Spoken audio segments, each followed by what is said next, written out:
Hartley Newell-Acero is joining us now for our feature called Well-Meaning.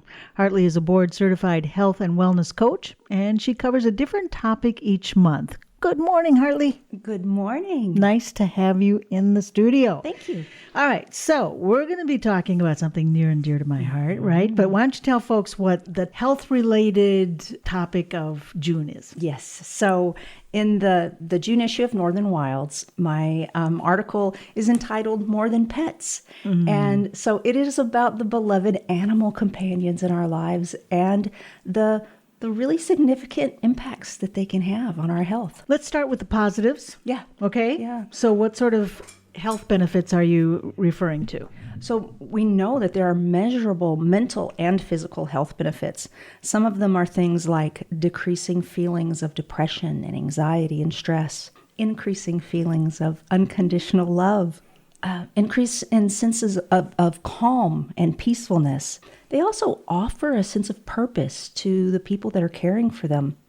And the physical benefits can be things like lowered blood pressure and getting active with your pet is good taking for them them for those walks. and it's good for you. So we know that there's those kind of benefits. And then there's also the social connection that can come. I have friends with dogs that take their pups to the dog park. Well, and then they meet friends there too. And Exactly. so it's a chance for everybody to connect. Right. People are way more likely to make the first move to talk to you if there's a cute dog at your feet. Absolutely. I don't know if that's been studied, but it should be. Oh, totally. And it's not just for dog owners either. Right. I mean, there's lots of opportunities for people that love other types of animals to connect, either in person or online, around that love. All right. So that's an upside. But I know that, we sort of learned this during the whole COVID thing when people would, because they knew they were going to be holed up in their apartment or their homes and wouldn't be able to go out and see friends. They adopted a lot of animals, and some of them learned that there are some challenges. Yes, and we've got to think about those too, because some of the difficulties that come with pet ownership are significant. One is that they can mess with your sleep. And good sleep is important to our health, but when you've got somebody that's in bed with you that's moving around and hogging the bed and waking you up at weird times of the night, now your sleep is fractured and you're not able to get the benefits of a good night's sleep. Another potential downside is that they can be expensive. Veterinary care, especially as they age, is costly. One that people sometimes may not think about is that if someone has reduced mobility, caring for certain pets can be really challenging. I mean, think about lifting big bags of dog food or trying to heft those bags of cat litter, bending over to scoop poop, whatever. That can be hard with reduced mobility. And sometimes they can get under your feet and trip you. Yeah. Or get excited and jump on you and knock you down. And for some folks, that's just an irritation. For other folks, that's actually really dangerous. So we've got to think about the challenges that come with pet ownership. Talk to us a little bit about what someone would need to think about before they take the step of bringing a pet into their home. Yeah. So this is a multi-year emotional and financial sometimes commitment. 18, 20 years. Exactly. Can be, yeah. I mean, unless you're raising brine shrimp or something, it's a long time. So here's a series of questions to think about before people step off into that. Number one, why do I want this pet? What's the underlying motivation? Knowing that will help you choose one that's a good fit. Number two, do I have any restrictions that impact this choice? And there's restrictions like rental restrictions, like can I have this pet in my home? But there's also physical limitations like we just mentioned. One that I think is fairly common is that people will get a high energy dog that needs lots of exercise, but then they're not able to offer that dog opportunities to run their wiggles out. Yeah. And that can cause a lot of Behavioral issues and unhappiness for everybody.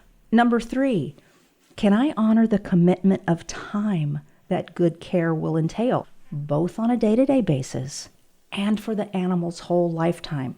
All animals need time and attention, and that takes effort. So I'm talking about everyday things like brushing them and playing with them, all the way to regular vet care and end-of-life care. So there's a broad spectrum to think about when we're thinking about care. Number 4, will getting a pet impact others in my household? Like, who's going to be in charge of what with taking care of this pet? And is everybody clear about what that's really going to mean? Do the other people that I live with, does anybody have an allergy to or a fear of this animal? And then we can't forget pets that are already in the home. They deserve some consideration too. Are they going to be positively or negatively impacted by introducing another animal? And then lastly, can I afford good care? There are licensing fees and adoption fees and supplies and food and boarding for when you've got to go out of town, or pet sitting and vet costs and medication and training and grooming. And all of these things cost money. And is this in the budget? But absolutely, I want people to think about all those questions. And if the answer is no, a pet really doesn't make sense for me right now, but I'm heartbroken about that because I want to love an animal in that way. I don't want people to think that there's no options, because maybe there are. Maybe we just need to get creative about how an animal could be in that person's life. Maybe they could help a neighbor with their pet, take them for walks, give them extra snuggles. Foster, pet sit. That's a constant challenge for people that need to travel, and that could give you a chance to love on somebody but not have to pay the pet bills. Volunteering at an animal shelter is another way. So there can be options. It's not there's only one way, and that's you have a pet and there's nothing else. All good things. So we have a minute, so I'm going to tell you a funny story. Yes, please. So Marsh is a rescue that's new to us in my family, and he's 30 pounds and he's perfect. Yes, right? he is. He's the sweetest boy ever. And we like having him sleep on the bed. I mean, I know some people think that that's a total no-no, but I really like it. Woke up the other morning and I was perpendicular to how I had started out in the bed, because he had wormed his way, and I kept, in my sleep, because I was unaware until I woke up and I was laying crossways. Or at a diagonal, with my feet hanging off the bed, and he was perfectly happy occupying the center spot.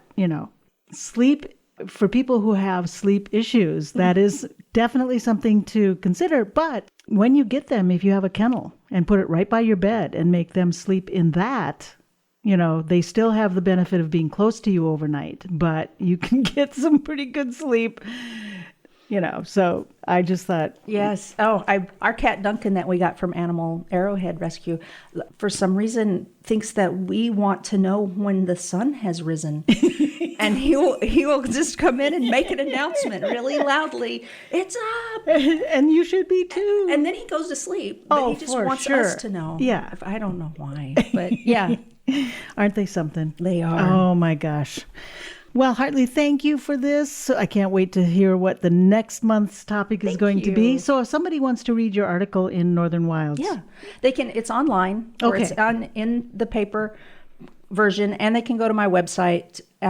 There's access to everything there. renewalresources.com, spelled like my name, RENEWELL resources. Perfect. Thank you so much.